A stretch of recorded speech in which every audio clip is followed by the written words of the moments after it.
The ER was a crucible forging heroes and breaking spirits. But amidst the chaos, a quiet mystery unfolded each dawn, a steaming thermos of coffee appearing as if by magic. No one knew its anonymous donor, a 17-year-old boy whose secret ritual would soon expose a hidden brilliance, forcing a cynical doctor to see potential where he least expected it. At 4:30 a.m., Oak Creek was a world painted in shades of deep, silent blue, a stillness broken only by the rhythmic hum of the city breathing in its sleep.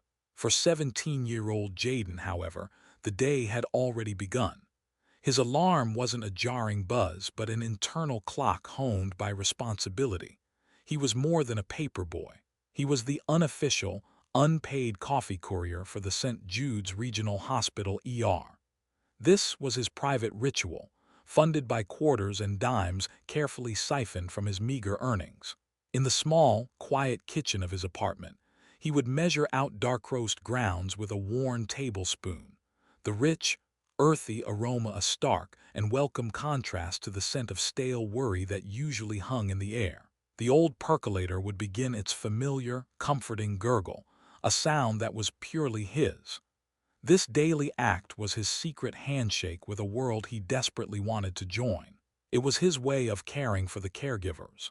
He'd pour the steaming liquid into a large, dented thermos, the metal warm against his hands. After securing it in his worn backpack, he'd pedal his rickety bicycle through the deserted streets. The chain rattled a lonely rhythm against the silence, and the ghostly glow of the streetlights illuminated his solitary journey. The wind, sharp and cold, would bite at his cheeks, but the thought of the exhausted night shift crew spurred him on. He'd prop his bike against the brick wall near the ambulance bay, slip through the whoosh of the automatic doors, and place the thermos on a small, cluttered table in the staff break area, a silent offering before vanishing back into the pre-dawn gloom. The nurses and techs, bone-weary and running on a mixture of adrenaline and sheer will, had come to depend on this anonymous act of kindness. They called him the Coffee Kid.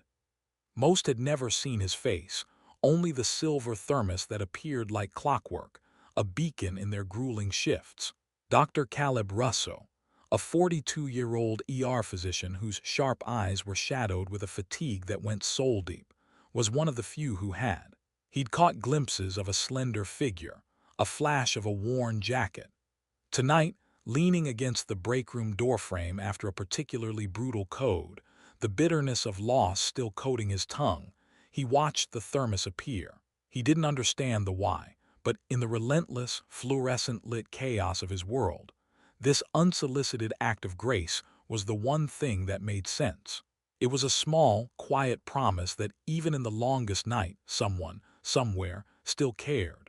And for a man growing cynical from the daily weight of human suffering, that was everything. Behind the ritual of the coffee lay a life balanced on a knife's edge. Jaden and his mother, Elena, lived in a small, low-rent apartment on the far side of town, where the streetlights flickered more than they shone. Elena's hands, once nimble enough to sew intricate patterns, were now gnarled with a chronic illness that kept her tethered to the worn armchair in their living room. Her soft, persistent cough was the apartment's somber soundtrack. With her unable to work, the entire weight of their existence—rent, utilities, her expensive medications— rested on Jaden's slender shoulders. His high school education was a fractured mosaic. He'd attend for a week, then miss 3 days to pick up an extra shift at a warehouse or cover a longer paper route. His teachers saw a boy who was bright but inconsistent, never guessing the crushing burdens he carried in his backpack alongside his textbooks. But Jaden's true education began long after his official school day ended. Tucked beneath his pillow, hidden from the world, was his greatest treasure, a heavily used copy of Asterisk Fundamentals of Nursing. He'd found it for $3 at a thrift store, its spine cracked and its pages filled with the faint pencil marks of a previous owner. Now it was covered in his own notes, a dense and desperate scrawl in the margins. He highlighted passages with a yellow marker until it ran dry, underlining key concepts about patient care, pharmacology, and human anatomy. He learned about the subtle signs of distress, the correct way to take vitals, the science behind compassion. This was his sanctuary. He'd study under the dim, buzzing light of the 24-hour laundromat while their clothes tumbled dry. He'd prop the book on the handlebars of his bike during a brief break, memorizing acronyms for emergency procedures. Tonight, the pressure felt particularly acute. A stark red notice from the power company lay on the kitchen counter, its bold letters screaming "Final Notice." From the other room, Elena's cough echoed, a sound that tightened a knot of fear in his chest. He pushed the bill aside, retrieved the textbook from its hiding place, and sat at the small table. As he traced a diagram of the human circulatory system, his face, illuminated by the cheap kitchen light, was transformed. The worry lines eased, and his eyes, for a few precious moments, shone with a brilliant, focused light.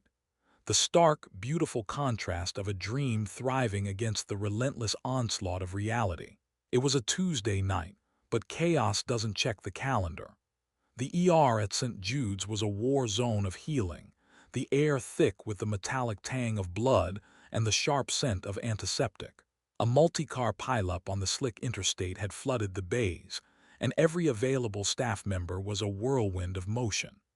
Dr. Caleb Russ had just finished intubating a patient in Trauma Bay 2, the adrenaline still singing in his veins, when the call for another critical arrival came over the intercom. Into this maelstrom, Jaden slipped like a ghost. The familiar ritual of placing the thermos on the breakroom table felt absurdly normal amidst the frenzy. He was about to retreat back into the anonymity of the night when a commotion erupted from the main waiting area. An elderly woman, her face pale and etched with worry for the husband she was accompanying, suddenly went slack in her chair. Her eyes rolled back and she slid silently to the linoleum floor. A collective gasp sucked the air out of the room. People scrambled back, a circle of helplessness forming around her. "Help! Oh God, somebody help her!" her husband cried, his voice a raw nerve of panic. A triage nurse, her arms full of dressings and her face a mask of stress, looked over with wide eyes. "I'll be right there, just a moment." But a moment was an eternity. Jaden froze, his heart hammering against his ribs. Every survival instinct screamed at him to run, to melt back into the shadows and remain the invisible coffee kid. This was not his place. He could get in trouble, be accused of interfering. But then he saw the woman's still form, the terrifyingly gray pallor of her skin. He saw the husband's desperate, pleading eyes. The words from his textbook, studied under a bare bulb in his quiet room, roared to life in his mind. Assess the scene, ensure airway, begin basic life support. The knowledge was no longer theoretical. It was a physical command. Before he could be paralyzed by fear, he was moving. "Everyone, please give her some space."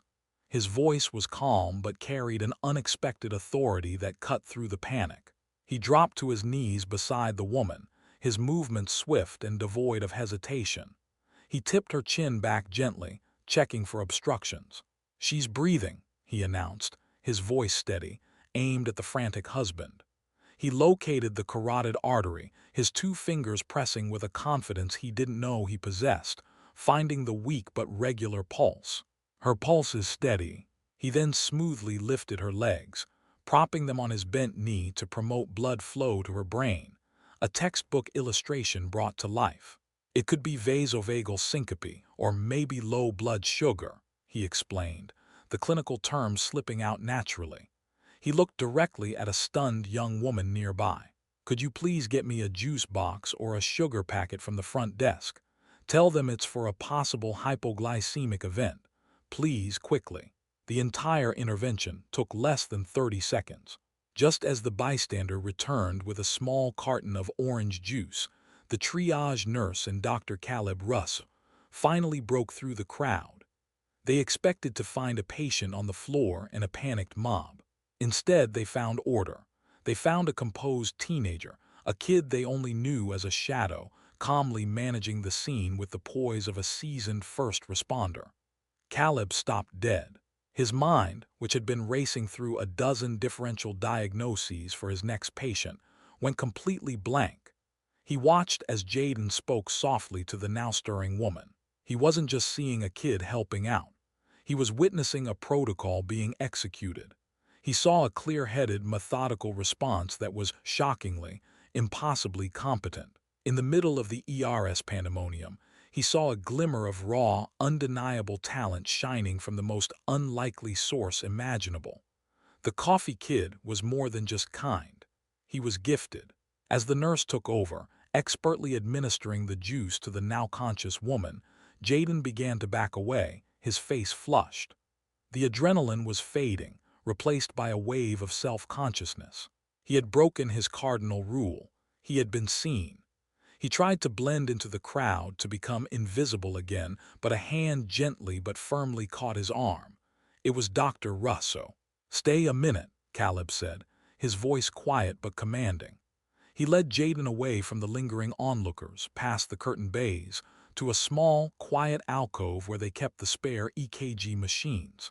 The frantic energy of the ER was muted here, a distant hum. Caleb leaned against a machine, studying the boy in front of him. He saw the worn-out sneakers, the threadbare jacket, and the nervous way Jaden refused to meet his eyes. "That thermos on the break-room table," Caleb began, his tone conversational, not accusatory. "That's you, isn't it?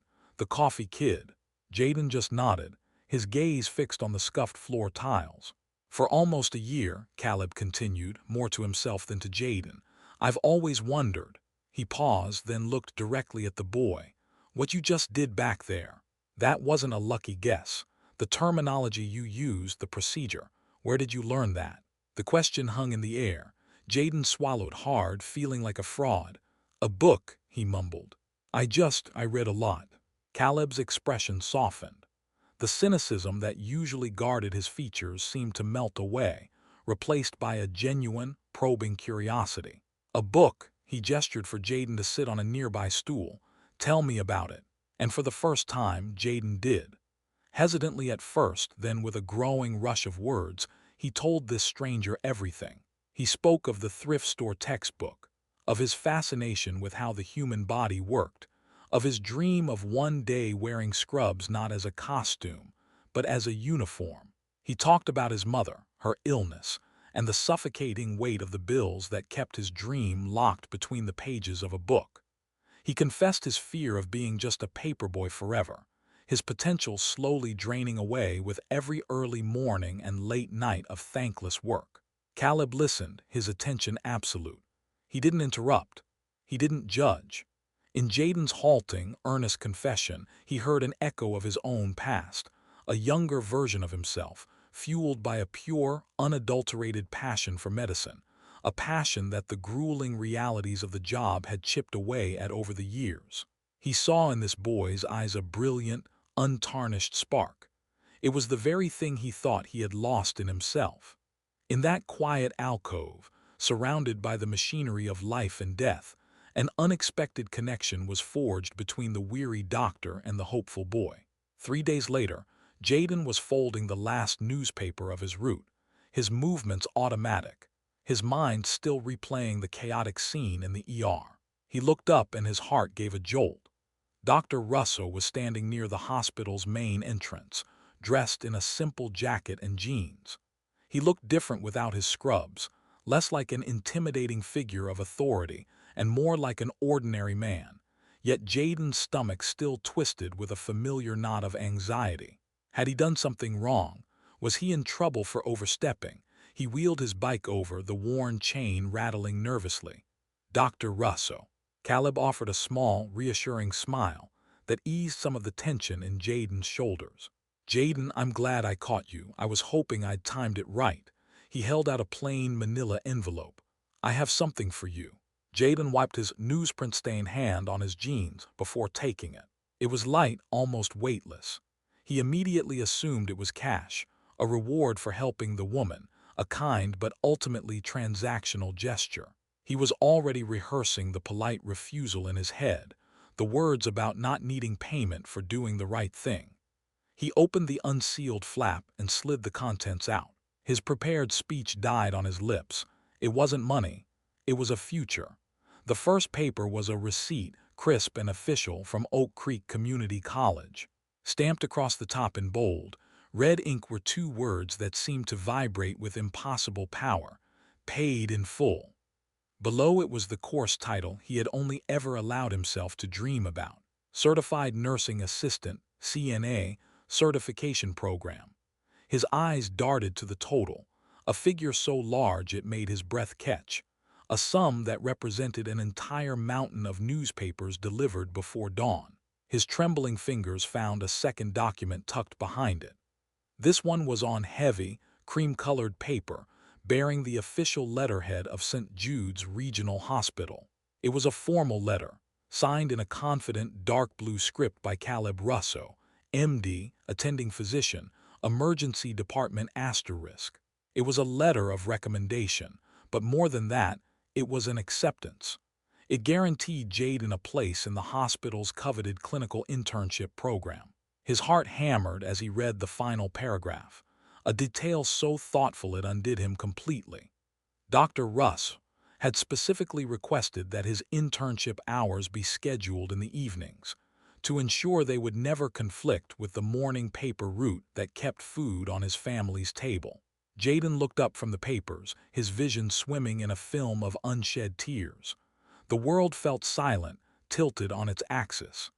"Talent like yours, a heart like yours," Caleb said softly, his voice full of a conviction that Jaden had never felt from anyone. "It doesn't deserve to be buried under a pile of bills. This isn't a gift, Jaden. It's an investment. In the ER, we learn to recognize potential quickly. And I see it in you." He paused, his gaze unwavering. "This is the first step. You earned this the moment you decided to learn to care on your own." The words, so full of validation, were the final key that unlocked everything. The carefully constructed dam of composure that had held back years of quiet desperation, of shouldering burdens too heavy for any teenager, finally burst. A choked sob escaped him. He clutched the papers to his chest as if they were a lifeline, the crisp edges a tangible anchor in a dizzying sea of emotion. He wasn't just crying from gratitude. He was crying for the boy who studied by the light of a laundromat, for the son who feared he could never do enough. He was crying because, for the first time in his life, someone had looked past the worn-out jacket and the tired eyes and had seen his true, secret self, and had decided that self was worth betting on. The story fast-forwards 18 months, not with a sudden leap, but through a montage of quiet, relentless effort. There are scenes of Jaden in a classroom, his brow furrowed in concentration, no longer hiding his textbook but raising his hand to ask insightful questions. There are scenes of him in the hospital, his intern scrubs a little too big at first, learning to make a bed with perfect hospital corners, to take blood pressure with a gentle touch, to listen not just to a patient's symptoms but to their fears. He still delivered papers in the pre-dawn darkness and brewed coffee for the night shift, but the ritual was different now. It was no longer an act of desperate, distant yearning, but a gesture of collegial solidarity. Dr. Russo became his mentor, guiding him through the complexities of patient care, quizzing him on diagnoses, and offering quiet encouragement after a tough shift. Jaden absorbed it all, his passion now honed by professional training. He passed his CNA certification with the highest honors in his class, and with Caleb's continued guidance, was accepted into a full-fledged nursing program. The final scene returns to the ER of St. Jude's. It's another busy night, the familiar, controlled chaos a constant rhythm. But Jaden is no longer an outsider. He's standing in the center of it, wearing a set of crisp white scrubs that fit him perfectly. Pinned to his chest is a name badge that reads, Jaden M. RN. Student. He is kneeling, just as he did that fateful night, but this time he's at eye level with a small, sobbing girl clutching a teddy bear. She scraped her knee badly, and he is cleaning the wound with a practiced, gentle hand. "You're being so brave," he says softly, his voice a calm island in her sea of tears. "Braver than this teddy bear, I think." He gets a watery giggle in response. Across the bustling ER, Caleb leans against a wall, the fatigue of a long shift etched on his face. He has just finished leading a difficult resuscitation, a life saved by a matter of seconds and skill. He watches Jaden with the little girl, and a rare, unguarded smile touches his lips. It's a smile of profound, quiet pride, a satisfaction deeper than any successful medical procedure could provide. Just then, a new volunteer, a young woman no older than Jaden was when he started, hesitantly approaches the break room. She's carrying a large, steaming thermos. "Excuse me," she asks a passing nurse, is this the right place to leave the coffee?" Jaden, having just placed a colorful bandage on the little girl's knee, stands up and turns. He sees the volunteer, sees the thermos, and sees the entire circle in one perfect moment. He walks over, his smile warm and welcoming. "It is," he says, taking the thermos from her. "Thank you, we really appreciate it." The kindness had been passed on. The cycle of hope, brewed in the quiet hours before dawn, was complete.